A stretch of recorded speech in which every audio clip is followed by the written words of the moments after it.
आज आपण साखळी कशी बनवायची ते शिकणार आहोत.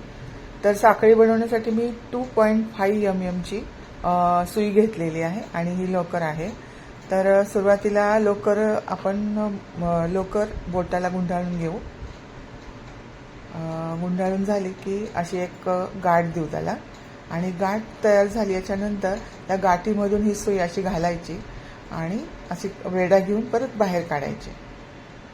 म्हणजे एक चैन तयार होते, एक साखळी तयार होते. असं करत आपण असंच फॉलो करत जायचं. पुढे अशी मोठी एक चैन बनवायची असं. आणि कुठलेही आपण विणकाम करताना पहिल्यांदा आपल्याला साखळीच बनवावी लागते, म्हणून आधी आपण साखळी शिकतोय. बघा, ही अशी चैन तयार झालेली आहे, बघू शकता तुम्ही. अशी एकदम एक सारखी अशी चैन तयार करून घ्यायची.